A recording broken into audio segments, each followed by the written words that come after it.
주님 순환 성죄 주일 루카가 전한 우리 주 예수 그리스도의 순환기입니다. 시간이 되자 예수님께서 사도들과 함께 자리에 앉으셨다. 그리고 그들에게 이르셨다. 내가 고난을 겪기 전에 너희와 함께 이 파스카 음식을 먹기를 간절히 바랐다. 내가 너희에게 말한다. 파스카 축제가 하나님의 나라에서 다 이루어질 때까지 이 파스카 음식을 다시는 먹지 않겠다. 예수님께서 잔을 받아 감사를 드리시고 나서 이르셨다. 이것을 받아 나누어 마셔라. 내가 너희에게 말한다. 나는 이제부터 하나님의 나라가 올 때까지 포도나무 열매로 빚은 것을 결코 마시지 않겠다. 예수님께서는 또 빵을 들고 감사를 드리신 다음 그것을 떼어 사도들에게 주시며 말씀하셨다. 이는 너희를 위하여 내어주는 내 몸이다. 너희는 나를 기억하여 이를 행하여라. 예수님께서 만찬을 드신 뒤에 같은 방식으로 잔을 들어 말씀하셨다. 이 잔은 너희를 위하여 흘리는 내 피로 맺는 새 계약이다. 그러나 보라, 나를 팔아넘길 자가 지금 나와 함께 이 식탁에 앉아 있다. 사람의 아들은 정해진 대로 간다. 그러나 불행하여라. 사람의 아들을 팔아넘기는 그 사람. 사도들은 자기들 가운데 그러한 짓을 저지를 자가 도대체 누구일까 하고 서로 묻기 시작하였다. 사도들 가운데에서 누구를 가장 높은 사람으로 볼 것이냐는 문제로 말다툼이 벌어졌다. 그러자 예수님께서 그들에게 이르셨다. 민족들을 지배하는 임금들은 백성 위에 군림하고 민족들에게 권세를 부리는 자들은 자신을 은인이라고 부르게 한다. 그러나 너희는 그렇게 해서는 안 된다. 너희 가운데에서 가장 높은 사람은 가장 어린 사람처럼 되어야 하고 지도자는 섬기는 사람처럼 되어야 한다. 누가 더 높으냐? 식탁에 앉은 이냐? 아니면 시중들며 섬기는 이냐? 식탁에 앉은 이가 아니냐? 그러나 나는 섬기는 사람으로 너희 가운데에 있다. 너희는 내가 여러 가지 시련을 겪는 동안에 나와 함께 있어준 사람들이다. 내 아버지께서 나에게 나라를 주신 것처럼 나도 너희에게 나라를 준다. 그리하여 너희는 내 나라에서 내 식탁에 앉아 먹고 마실 것이며 옥좌에 앉아 이스라엘의 12지파를 심판할 것이다. 시몬아, 시몬아, 보라, 사탄이 너희를 밀처럼 체질하겠다고 나섰다. 그러나 나는 너의 믿음이 꺼지지 않도록 너를 위하여 기도하였다. 그러니 내가 돌아오거든 내 형제들의 힘을 북돋아 주어라. 베드로가 말하였다. 주님, 저는 주님과 함께라면 감옥에 갈 준비도 되어 있고 죽을 준비도 되어 있습니다. 예수님께서 말씀하셨다. 베드로야, 내가 너에게 말한다. 오늘 닭이 울기 전에 너는 3번이나 나를 모른다고 할 것이다. 예수님께서 사도들에게 물으셨다.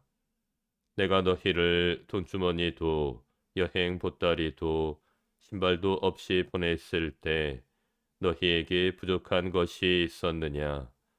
사도들이 대답하였다. 아무것도 없었습니다. 예수님께서 이르셨다. 그러나 이제는 돈주머니가 있는 사람은 그것을 챙기고 여행 보따리도 그렇게 하여라. 그리고 칼이 없는 이는 겉옷을 팔아서 칼을 사라. 내가 너희에게 말한다. 성경에 기록된 것이 나에게서 이루어져야 한다. 그는 무법자들 가운데 하나로 헤아려졌다는 말씀이다. 과연 나에 관하여 기록된 일이 이루어지려고 한다. 사도들이 말하였다. 주님 보십시오. 여기에 칼 두 자루가 있습니다. 예수님께서 말씀하셨다. 그것이면 넉넉하다. 예수님께서 밖으로 나가시어 늘 하시던 대로 올리브 산으로 가시니 제자들도 그분을 따라갔다. 그곳에 이르러 예수님께서는 제자들에게 말씀하셨다. 유혹에 빠지지 않도록 기도하여라. 예수님께서는 돌을 던지면 닿을 만한 곳에 혼자 가시어 무릎을 꿇고 기도하셨다. 아버지께서 원하시면 이 잔을 저에게서 거두어 주십시오. 그러나 제 뜻이 아니라 아버지의 뜻이 이루어지게 하십시오. 그때 천사가 하늘에서 나타나 예수님의 기운을 북돋아 드렸다. 예수님께서 고뇌에 쌓여 더욱 간절히 기도하시니 땀이 핏방울처럼 되어 땅에 떨어졌다. 그리고 기도를 마치고 일어나시어 제자들에게 와서 보시니 그들은 슬픔에 지쳐 잠들어 있었다. 예수님께서 그들에게 이르셨다. 왜 자고 있느냐? 유혹에 빠지지 않도록 일어나 기도하여라. 예수님께서 아직 말씀하고 계실 때에 한 무리의 사람들이 나타났는데 12 제자 가운데 하나로 유다라고 하는 자가 앞장서서 왔다. 그가 예수님께 입맞추려고 다가오자 예수님께서 그에게 말씀하셨다. 유다야, 너는 입맞춤으로 사람의 아들을 팔아 넘기느냐? 예수님 둘레에 있던 이들이 사태를 알아차리고 말하였다. 주님, 저희가 칼로 쳐 버릴까요? 그들 가운데 한 사람이 대사제의 종을 쳐서 그의 오른쪽 귀를 잘라버렸다. 그러자 예수님께서 말씀하셨다. 그만해 두어라.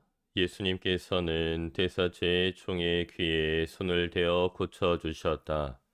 그러고 나서 그분께서는 당신을 잡으러 온 수석 서제들과 성전 경비 대장들과 원로들에게 이르셨다. 너희는 강도라도 잡을 듯이 칼과 몽둥이를 들고 나왔단 말이냐. 내가 날마다 너희와 함께 성전에 있을 때에는 너희가 나에게 손을 뻗치지 않았다.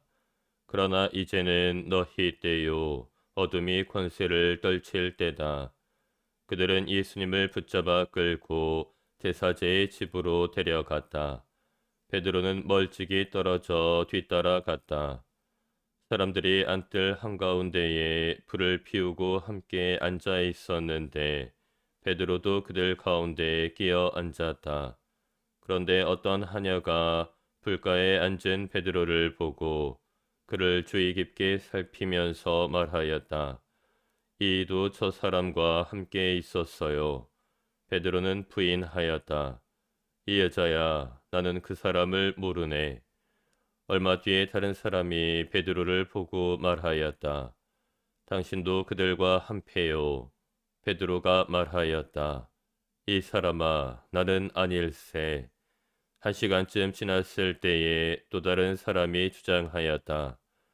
이도 갈릴레아 사람이니까 저 사람과 함께 있었던 게 틀림없소. 베드로는 말하였다. 이 사람아, 나는 자네가 무슨 말을 하는지 모르겠네. 베드로가 이 말을 하는 순간에 닭이 울었다. 그리고 주님께서 몸을 돌려 베드로를 바라보셨다.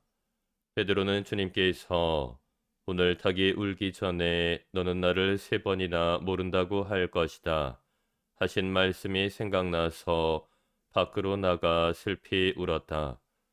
예수님을 지키던 사람들은 그분을 매질하며 조롱하였다. 또 예수님의 눈을 가리고 물었다. 알아맞혀 보아라. 너를 친 사람이 누구냐? 그들은 이 밖에도 예수님을 모독하는 말을 많이 퍼부었다. 날이 밝자 백성의 원로단 곧 수석 사제들과 율법 학자들이 모여 예수님을 최고의회로 끌고 가서 말하였다. 당신이 메시아라면 그렇다고 우리에게 말하시오. 예수님께서 말씀하셨다. 내가 그렇다고 말하여도 너희는 믿지 않을 것이고 내가 물어보아도 너희는 대답하지 않을 것이다. 이제부터 사람의 아들은 전능하신 하느님의 오른쪽에 앉을 것이다. 그러자 모두 물었다. 그렇다면 당신이 하느님의 아들이라는 말이오. 예수님께서 대답하셨다. 내가 그러하다고 너희가 말하고 있다. 그들이 말하였다. 이제 우리에게 무슨 증언이 더 필요합니까? 제 입으로 말하는 것을 우리가 직접 들었으니 말입니다. 온 무리가 일어나 예수님을 빌라도 앞으로 끌고 갔다. 그리고 예수님을 고소하기 시작하였다. 우리는 이 자가 우리 민족을 선동한다는 사실을 알아냈습니다. 황제에게 세금을 내지 못하게 막고 자신을 메시아, 곧 임금이라고 말합니다. 빌라도가 예수님께 물었다. 당신이 유다인들의 임금이요. 예수님께서 대답하셨다. 네가 그렇게 말하고 있다. 빌라도가 수석 사제들과 군중에게 말하였다. 나는 이 사람에게서 아무 죄목도 찾지 못하겠소. 그러나 그들은 완강히 주장하였다. 이 자는 갈릴레아에서 시작하여 이곳에 이르기까지 온 유다 곳곳에서 백성을 가르치며 선동하고 있습니다. 이 말을 들은 빌라도는 이 사람이 갈릴레아 사람이냐고 묻더니 예수님께서 헤로데의 관할에 속한 것을 알고 그분을 헤로데에게 보냈다. 그 무렵 헤로데도 예루살렘에 있었다. 헤로데는 예수님을 보고 매우 기뻐하였다. 예수님의 소문을 듣고 오래전부터 그분을 보고 싶어 하였을 뿐만 아니라 그분께서 일으키시는 어떤 표징이라도 보기를 기대하고 있었던 것이다. 그래서 헤로데가 이것저것 물었지만 예수님께서는 아무 대답도 하지 않으셨다. 수석 사제들과 율법 학자들은 그 곁에 서서 예수님을 신랄하게 고소하였다. 헤로데도 자기 군사들과 함께 예수님을 업신여기고 조롱한 다음 화려한 옷을 입혀 빌라도에게 돌려보냈다. 전에는 서로 원수로 지내던 헤로데와 빌라도가 바로 그날에 서로 친구가 되었다. 빌라도는 수석 사제들과 지도자들과 백성을 불러 모아 그들에게 말하였다. 여러분은 이 사람이 백성을 선동한다고 나에게 끌고 왔는데 보다시피 내가 여러분 앞에서 신문해 보았지만 이 사람에게서 여러분이 고소한 죄목을 하나도 찾지 못하였소. 헤로데가 이 사람을 우리에게 돌려보낸 것을 보면 그도 찾지 못한 것이요. 보다시피 이 사람은 사형을 받아 마땅한 짓을 하나도 저지르지 않았소. 그러니 이 사람에게 매질이나 하고 풀어주겠소. 수석 사제들과 지도자들과 백성은 일제히 소리를 질렀다. 그자는 없애고 바라바를 풀어주시오. 바라바는 예루살렘에서 일어난 반란과 살인으로 감옥에 갇혀 있던 자였다. 빌라도는 예수님을 풀어주고 싶어서 그들에게 다시 이야기하였지만 수석 서지들과 지도자들과 백성은 외쳤다. 그자를 십자가에 못 박으시오. 십자가에 못 박으시오. 빌라도가 세 번째로 그들에게 말하였다. 도대체 이 사람이 무슨 나쁜 짓을 하였다는 말이오. 나는 이 사람에게서 사형을 받아 마땅한 죄목을 하나도 찾지 못하였소. 그래서 이 사람에게 매질이나 하고 풀어주겠소. 그러자 그들이 큰 소리로 예수님을 십자가에 못 박으라고 다그치며 요구하는데 그 소리가 점점 거세졌다. 마침내 빌라도는 그들의 요구를 들어주기로 결정하였다. 그리하여 그는 반란과 살인으로 감옥에 갇혀 있던 자를 그들이 요구하는 대로 풀어주고 예수님은 그들의 뜻대로 하라고 넘겨주었다. 그들은 예수님을 끌고 가다가 시골에서 오고 있던 시몬이라는 어떤 기레네 사람을 붙잡아 십자가를 지우고 예수님을 뒤따르게 하였다. 백성의 큰 무리도 예수님을 따라갔다. 그 가운데에는 예수님 때문에 가슴을 치며 통곡하는 여자들도 있었다. 예수님께서는 그 여자들에게 돌아서서 이르셨다. 예루살렘의 딸들아, 나 때문에 울지 말고 너희와 너희 자녀들 때문에 울어라. 보라, 아이를 낳지 못하는 여자, 아이를 베어보지 못하고 젖을 먹여보지 못한 여자는 행복하여라 하고 말할 날이 올 것이다. 그때 사람들은 산들에게 우리 위로 무너져 내려라 하고 언덕들에게 우리를 덮어다오 할 것이다. 푸른 나무가 이러한 일을 당하거든 마른 나무야 어떻게 되겠느냐. 그들은 다른 두 죄수도 처형하려고 예수님과 함께 끌고 갔다. 해골이라 하는 곳에 이르러 그들은 예수님과 함께 두 죄수도 십자가에 못 박았는데 하나는 그분의 오른쪽에 다른 하나는 왼쪽에 못 박았다.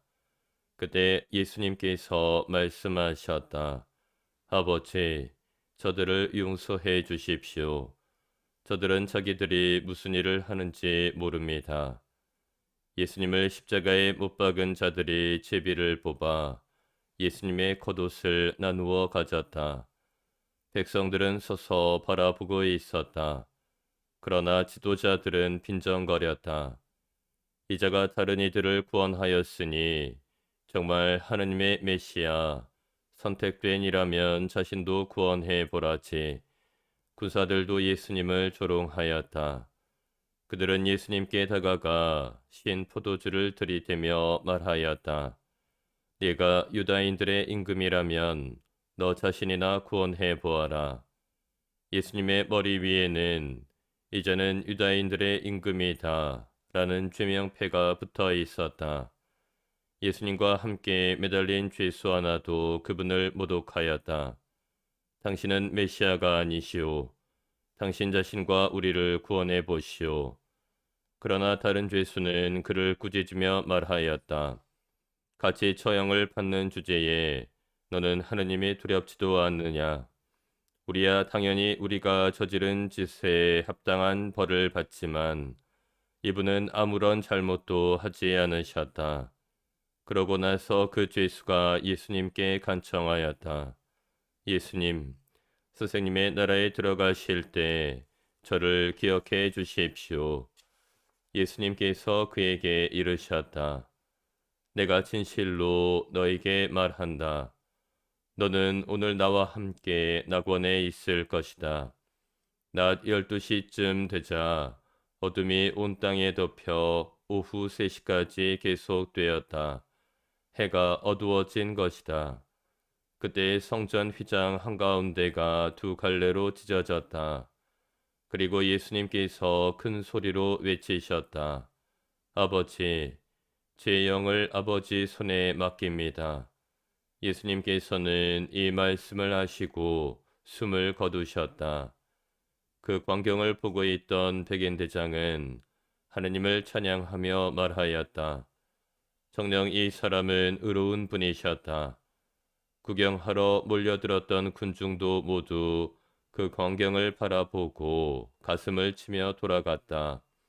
예수님의 모든 친지와 갈릴리아에서부터 그분을 함께 따라온 여자들은 멀찍이 서서 그 모든 일을 지켜보았다. 요셉이라는 사람이 있었는데 그는 의회 의원이며 착하고 의로운 이였다. 이 사람은 의회의 결정과 처사에 동의하지 않았다. 그는 유다인들의 고을 아리마테아 출신으로서 하나님의 나라를 기다리고 있었다. 이 사람이 빌라도에게 가서 예수님의 시신을 내달라고 청하였다. 그리고 시신을 내려 아마포로 감싼 다음 바위를 깎아 만든 무덤에 모셨다. 그것은 아직 아무도 묻힌 적이 없는 무덤이었다. 그날은 준비일이었는데 안식일이 시작될 무렵이었다. 갈릴레아에서부터 예수님과 함께 온 여자들도 뒤따라가 무덤을 보고 또 예수님의 시신을 어떻게 모시는지 지켜보고 나서 돌아가 향료와 향유를 준비하였다. 그리고 안식일에는 계명에 따라 쉬었다. 주님의 말씀입니다. 교부들의 성경주해, 알렉산드리아의 키릴로스, 루카복음주해, 순환을 받아들이시는 예수님. 그대는 그리스도께서 하시는 말씀을 들었습니다. 아버지께서 원하시면 이 잔을 저에게서 거두어 주십시오. 그렇다면 그분의 순환은 자발적인 행위가 아니었던가요? 그분은 고난 당하실 뜻이 없었는데 그래야만 했던 것입니까? 아니면 그분을 거슬러 음모를 꾸민 자들의 힘이 더 셌던 것입니까? 그렇지 않습니다. 그분의 순환은 유대인 회당의 배척과 폭력적 행동에 의해 이루어진 것이었으니 어쩔 수 없는 일처럼 보이기는 하지만 자발적인 행동이었습니다. 그리스도께서는 순환당하지 않으실 수 없었으므로 그것을 받아들이셨습니다. 아버지 하느님과 당신께서 그러기를 원하셨기 때문이지요.